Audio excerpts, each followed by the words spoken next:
Hi folks, so in this video I want to quickly go over the tech stack that I'm using to rebuild the Angular 3 documentation site. Now, why? I'm going to go over the why, and now I'm going to showcase a little bit the progress that I've made so far. So some of you might have known that I'm using Astro, Starlight, and AnalogJS tech stack for the documentation. So Astro, why Astro? So Astro is a web framework, and the tagline, if you go to like astro.build right now, and this tagline is for content-driven site. So content-driven site are site like marketing site, blog post, or um, documentation site. So I pick Astro, has great experience. I love Astro. All right. So, and then they have something called Starlight, which is their documentation framework, Markdown based, send default, extremely lightweight, but then also very customizable with like plugin system, their own plugin systems. So you have Astro plugin, and then you can have Astro Starlight plugin, and Astro is Vite based, so you can also have Vite plugin. So it's incredible, powerful tech stack. And by send defaults, I mean if you work with Angular before and you try to get correct or accurate syntax highlighting for Angular snippet, especially with inline template, where you have like HTML instead of a TypeScript file, you find that it is tricky to get the syntax highlighting to work correctly. And the only way that I know of right now to get syntax highlighting working correctly for Angular, especially Angular inline template, is to use Shiki. And Starlight integrates with expressive code, which is a separate library, but it integrates with expressive code out of the box for you. And expressive code uses Shiki under the hood, so you have accurate Angular syntax highlighting out of the box with Starlight. Um, Last but not least, AnalogJS with their Astro integration, so that allows me to render Angular component in Markdown or MDX file. And as a library author or an Angular library author, I want to provide my consumers when they browse the documentation of my library, they look at some running examples, and those are actually Angular component, Angular code running, and not and not something else. Okay, and that is important to me personally, and that is one requirement that I have. Now, one could say that you can use like a regular single page application from Angular CLI to build your documentation so you can render your Angular component there. Yes, but then I lose on the experience of writing my documentation with Markdown. So I want to write my docs with Markdown, right? And again, with correct syntax highlighting. Okay, so those like this combination, Astro, Starlight, and AnalogJS. By the way, huge shout out to Brandon Robert for his work on the Astro integration. All right, so this combination has allowed me to go as far as I am going right now with the project and with as much ease as possible. So that's the why. Now I want to showcase a little bit just like the progress so far. So this is the home page, nothing too fancy right here, right? But as you scroll down, you see, oh, this is a running Angular component right here with its code, with the code and correct syntax highlighting for Angular inline template. Same thing here, different one, but again, more correct syntax highlighting. Even control flow block is highlighted correctly. Yeah, and as you go through, you have more embedded Angular components here. This is the work of AnalogJS. All right.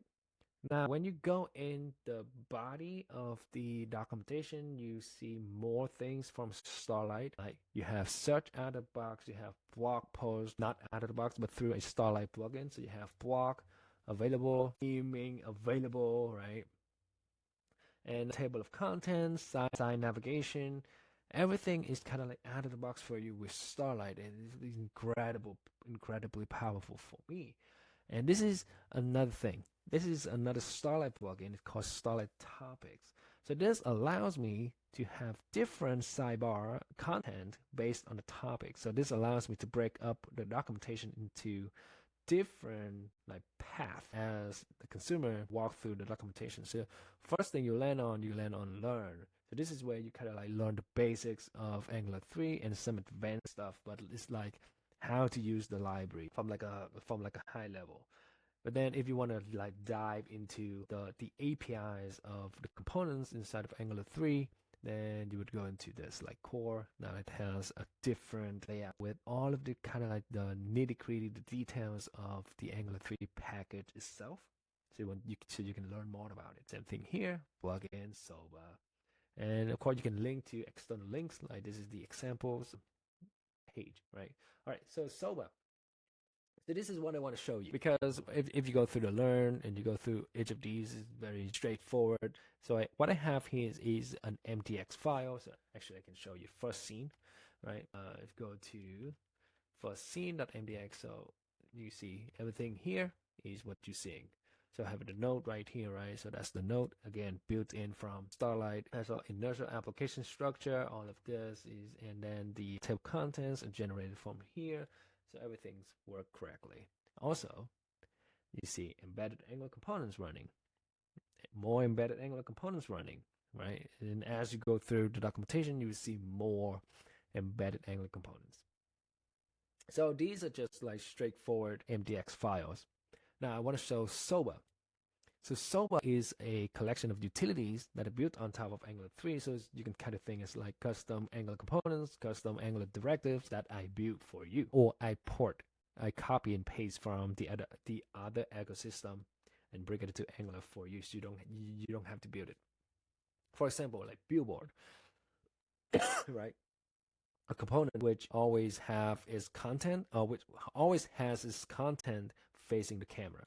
So you can see right here. Or text, you want to render text. So this is like the NGTS text components for you, right? Okay. So as I'm showing this, so I have the structure of each reference page for each component in mind already. So I want to be able to show the demo for that component right here, and anything that I want to kind of like change for this demo, the code for this demo right here, right? Some text about this component, some specific documentation about this component, and inputs, options, outputs, and if it is a function like inject animations, okay, then you would have arguments and returns, right? So this is kind of like the structure that I want to have for each page of each component or function inside of Angular 3 Soba. All right, you go at Billboard, same thing here. You look at Cube Camera, same thing here with the demo. So sorry, this is local, so this takes a little bit of time to load, but it's right there, right? So how did I do that? Now I could just sit here and copy and paste the structure to each MDX file myself, but that is not that is not productive, in my opinion. And I'm still trying to figure out a more productive way and write my documentation with ease. So the approach that I'm about to show you is working for me, right? And I find it is good enough. It can be better, and I will make it better. But for now, I just want to show you. It's already cool in my opinion, so that's what I want to show you. Okay, so I have this structure: demo, some text, and some outputs, inputs, information. Okay, so now this is the text page. So let's go to the text MDX file. So I'm going to go to text.mdx, and voila, this is all of the code that you will see, all right, that you will see from in here, and it rendered everything. So first, you see this reference wrapper, which is an Astro component. So we're using Astro, we're using Starlight, so you have Astro components at your disposal. So you can write Astro components to reuse stuff. Next, I have import this content, SenseGraph content from Soba abstraction text. So this is the Angular component that we want to render for the demo. So if we go to SOA, abstraction, text, this is the Angular component right here, right? With the canvas, the scenes graph, some tweak pane, very similar. I mean, like what you see basically, and everything works in here. You have like control flow, and I have some components that use like the LED plug and things like that as well, and everything still work. Okay, so go back to text.mdx. All right, so that's the component, and it is the default export here that we use to render the component. Now, include content. So what is this? So I mentioned that when I render a demo, I also want to render the content of the file, of that component file, so that the user can like explore the actual code for that component if they want to. So I don't want to like import another time or to like do logic to read the file content of this component or of this path. So I wrote a Vite plugin, like a very small Vite plugin here in line, right? And when Vite sees that I try to import that ID, and if it has this query include content, then it will try to read the file content from the file path, which is the ID. And then at the end, I would export it as a content const and a scenes graph content const if I have it. So that allows me to be able to say, hey, include the content for me, and I would get this. And then I pass this and this down to the reference wrapper, and then I render the demo as the slot of the reference wrapper component. All right, and we're going to talk about the path in a little bit. So now let's look at the reference wrapper component right here. So this is the props, right? The reference wrapper, and if I have the demo content, then I will render a tabs with the demo wrapper that renders that slot with the tab items for the code. And that's exactly what you see here. So this is the demo and the code. Right? Pretty cool, right? All right, now let's look at the path. So the path is a required prop. So it has to be passed in. And I'm using the path to get some entry from the references. Now, so Astro has a concept of content collection. It's basically a way to manage your content in a different, like in different collections. So you can have something like a markdowns for your content, some JSON file for your content. It support a lot of different file format, different ways to load those files, to load the content into your collections, and you can write your own loader. It is bonkers. Like you have to look into Astro content collection if you're working with Astro or Starlight. So anyway, I still want to be able to write my like documentation for my component with Markdown. So I have a content collection of references with Markdown files, right? And if you go in here, because this is a separate content collection, it can have separate or different front matter data. So here, so this I have a credits, I have some options, right? And I have some inputs. Okay, and side note, I know that the options and the inputs look kind of long here, but I want to point out that I can write generation logic to generate this information from the source code of Angular 3 itself, right? But I mean, because of our thanks to AI, I find less and less incentive for me to spend time on that. But maybe I will in the future. Who knows? But I just want to point that out. So I have the inputs options and things like that information here in the front matter. But then in the body of the markdown file, I write specific documentation to that component. And if you look at Billboard, it has similar thing here. Look at Text 3D, it has similar thing here. Okay, and now go back to text.mtx. Oh, actually go back to reference wrapper.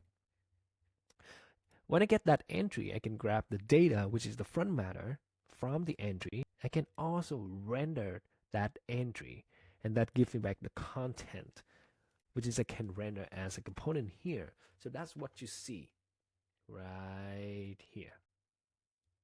Okay. And what's cool about this is that even though I use a different way to render this thing, right? I call render, right? And I rendered it myself, imperative, and not like a straight through like MDX file, whatever. Astro still knows that I'm trying to render Markdown, so it's gonna use the configuration, the render configuration, to render that Markdown file for me. And the proof of that is that the syntax highlighting is still correct. I mean, like if I go change my theme right now to a different theme, this would change, even though it renders a different way, in a different way. So if I go to my Astro config is right here. Nope. Uh, if I can find it, honestly, if I can find it, I think that's the default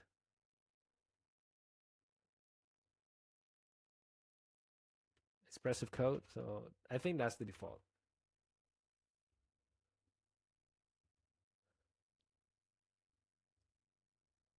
Okay, and never mind.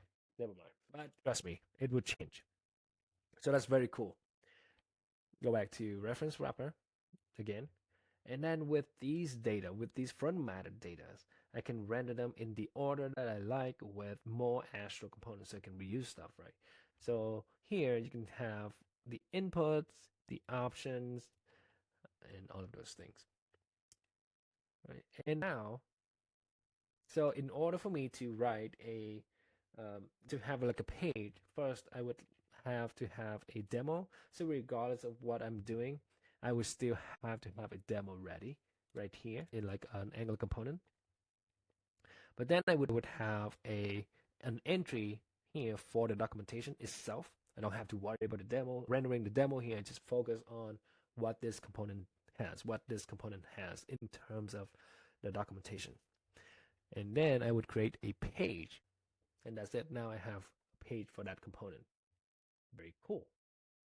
Well, now let's try to do one for camera controls. So for camera controls, it is empty right now. I just set up the page, but it is empty. I already have the demo for it right here. So now let's write an entry for it. So if we go to here, I say controls, I say camera controls.md. I use this. Where is it? Right here. Yeah, that's the demo. So I'm gonna credit that. This is text. Credits, gray, camera controls, link. It's gonna be this, right? Next, I think it's gonna be options. So I'm gonna look at my camera controls. Camera controls here, right here. I have the like this options. So I'm gonna just grab this and go back here. Options. It also extends the name is camera control, and the link will be this library. Yep. And for property, this is what I'm talking about. I'm gonna just paste it here, right? And it say name camera type is that the camera to control. If not provide current connected element will be used. Okay. Make default, whether to make the default is false. Events, whether to enable the event default is true. Request, whether to request performance default is false. Okay, and that's it. You see how that's what I meant with like AI stuff. It you don't have to write anything much. And here, NGS camera controls is a port tray camera controls. Right, there we go. That is a wrapper around camera controls. Yeah, and I have a quick usage of import, and that's it. I will come back and I'll write more stuff. All right, so now we have the entry. I'm going to go back to the page and I import that, import this. Done. Back to this page. Oh, it doesn't see that, so actually nested. So save. Bam. Everything. is ready. This is working. And we go to fit to box, save the state, and rotate more, and reset. Right. So, and this is the code for the component, the code for the component. All right, that's all I have. So I hope you would pick up Astro, Starlight, and Analog.js for your next Angular UI library documentation. See you around.